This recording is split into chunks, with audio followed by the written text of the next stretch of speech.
Okay. Hi, welcome. Peter Cutty. I've set up a training package that can be used for any airline, but this particular one is being used for fly-to-buy.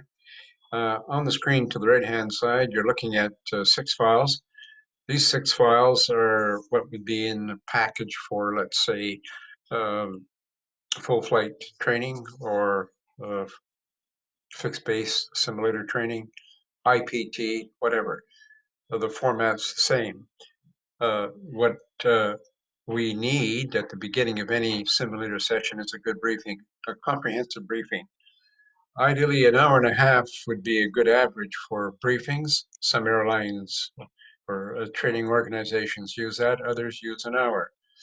The system I've set up is such that the briefing for 1 hour could be accomplished providing both the clients, that is the students, and the instructor have had access to these files prior to the simulator session, meaning that the students could virtually have a look at what the briefing is going to be all about, study all the material with the tools, and the instructor could do same, thus saving time.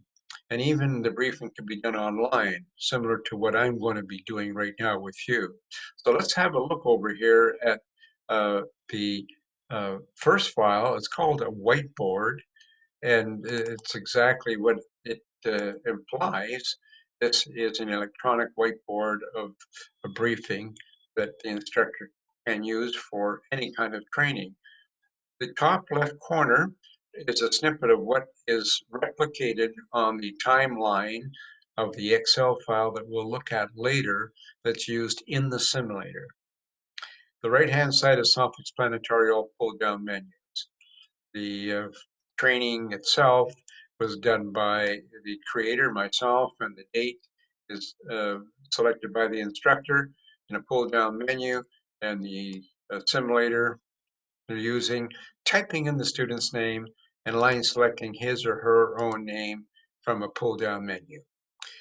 Over here is if they have completed or not completed uh, an item in the simulator, that's recorded. We'll just clear the form. Uh, as you brief, you go ahead and check it off to make sure that, to remind yourself as the instructor that you have completed or you haven't completed an item in the briefing. Very important. All the briefing items are as per the ATO, in this case, the ATO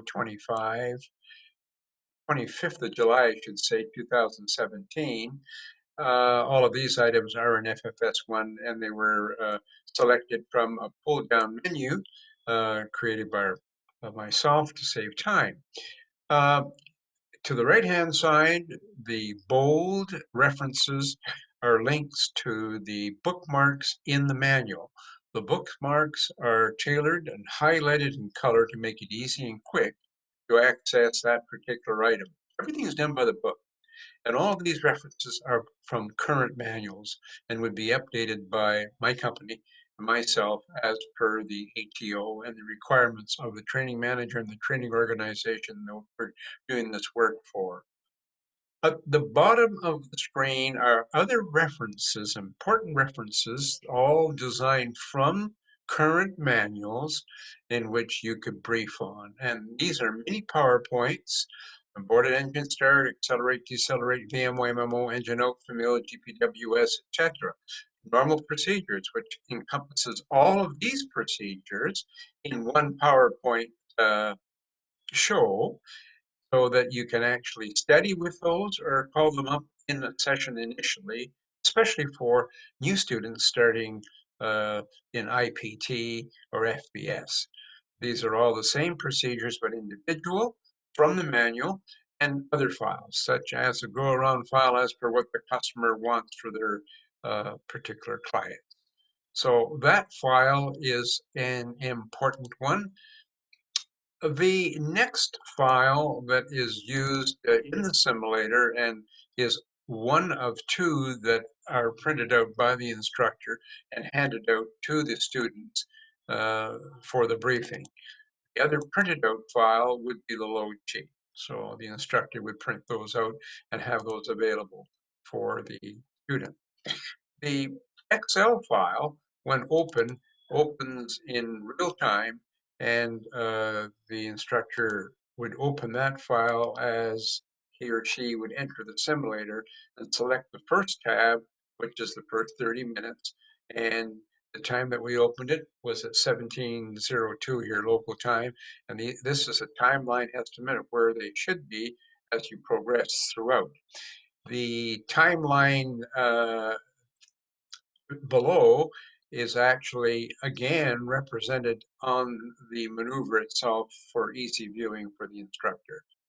The dashed line means climb or descent, and solid means level. Green is normal operation, and non-normal, anything with a problem, in amber, and an engine out is actually reflected in red.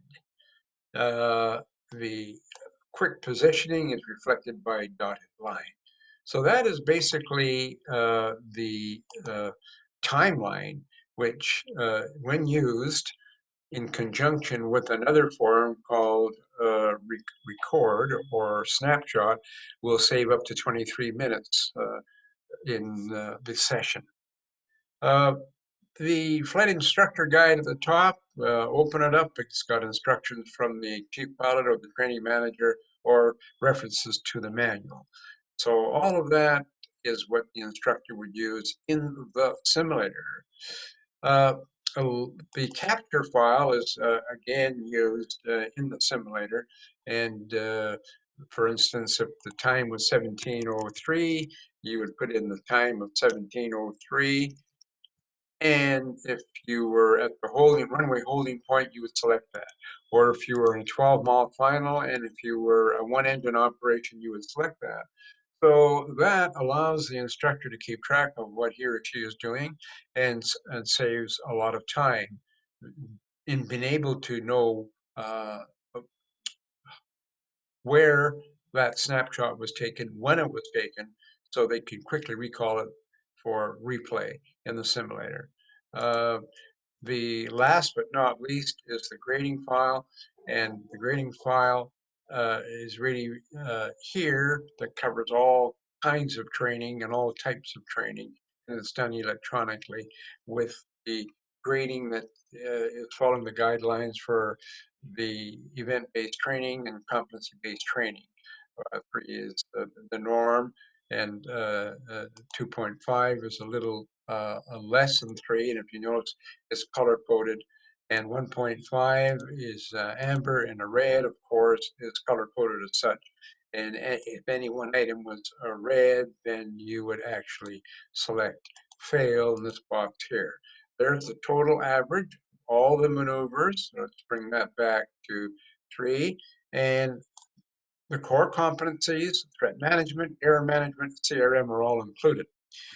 The write-up after is done electronically here, and this will scroll unlimited, so the instructor can put any amount that he wants in there.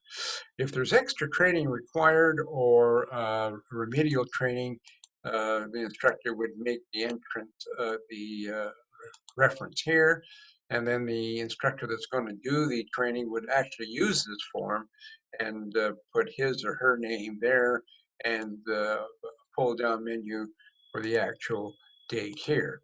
And all of this is recorded on the same form, and the actual event, let's say if it was number 11, ILS approach, we would select number 11 from the menu here, and then select the ILS approach from the pull down menu here, and then go ahead and write it up here. Again, you're not limited to the amount that you can write.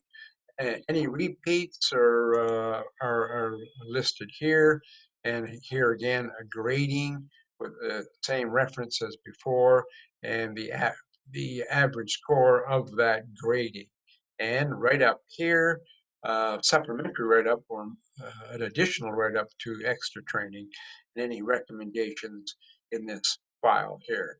That's it. That's the new package. That's the way we can do training in the future. We can save time and make it more efficient and standardized.